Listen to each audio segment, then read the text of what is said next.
வணக்கம் நண்பர்களே, தமிழ்நாடு பாலிடிக்ஸ்ல முக்கியமான டாபிக்கை இந்த பதிவில் பார்க்க போறோம். எல்லாரும் சூப்பரா பொங்கலை செலிப்ரேட் பண்ணிட்டு இருக்கோம். இன்னைக்கு மாட்டு பொங்கல். அனைவருக்கும் இனிய மாட்டு பொங்கல் தின நல்வாழ்த்துக்கள். திருவள்ளுவர் தினமும் இன்னைக்கு. ஹாப்பி திருவள்ளுவர் டே. இப்ப கமெண்ட் செக்ஷன்ல நிறைய பேர் என்ன கேள்வி எழுப்புறாங்கன்னா, இந்த சமத்துவ பொங்கல் அப்படின்னு சொல்லிட்டு இப்ப கொண்டாடப்படுது, இதை பத்தி நீங்க என்ன நினைக்கிறீங்க அப்படின்னு சொல்லிட்டு நிறைய பேர் கேள்வி கேட்கறாங்க. சமத்துவ பொங்கல் அப்படின்னு கொண்டாடுறது தப்பு கிடையாது. எல்லா மதமும் ஒன்றாக சேர்ந்து கொண்டாடுறது அப்படிங்கிறது தப்பு கிடையாது. எல்லாம் ஒற்றுமையாக இருக்கணும் அப்படிங்கறதான் விஷயம்.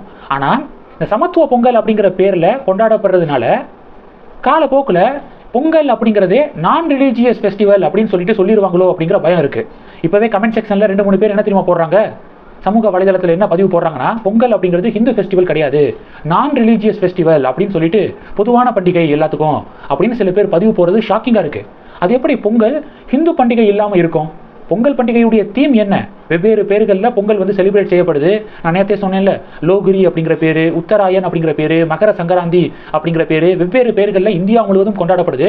ஃபர்ஸ்ட் பொங்கல் அப்படிங்கிறது தமிழர் பண்டிகை மட்டும் கிடையாது, அது தேசிய பண்டிகை அப்படின்னு நான் சொல்லியிருந்தேன்.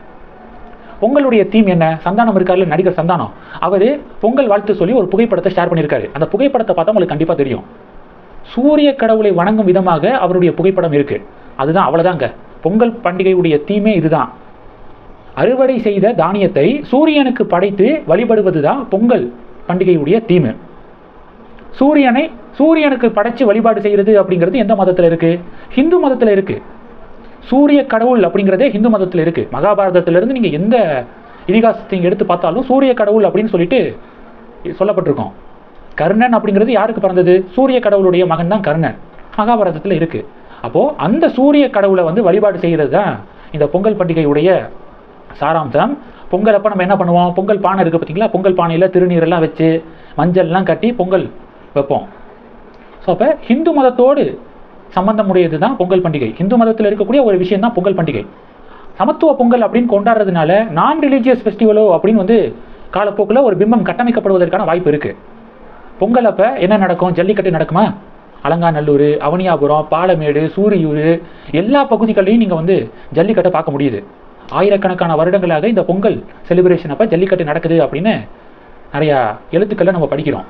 அப்போ இந்த பொங்கல் அப்ப நடக்கக்கூடிய இந்த ஜல்லிக்கட்டுல பாத்தீங்கன்னா வாடிவாசல் இருக்கு பாத்தீங்களா?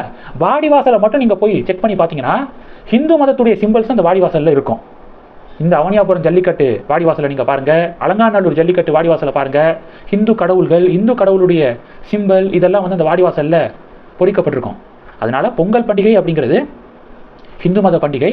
நீங்க விக்கிபீடியாவில் போயிட்டு, கூகுளில் போயிட்டு பொங்கல் ஃபெஸ்டிவல் விக்கிபீடியா தமிழ் அப்படின்னு சொல்லிட்டு போட்டீங்கன்னா அதுல ஒரு வார்த்தையே குறிப்பிடப்பட்டிருக்கு. என்ன வார்த்தை? ஹிந்து கடவுளான சூரிய தேவனுக்கும் இயற்கைக்கும் அர்ப்பணிக்கப்பட்டது பொங்கல் பண்டிகை அப்படின்னு சொல்லிட்டு அதுல ஒரு வரி இருக்கு. விக்கிபீடியா தமிழ்ல.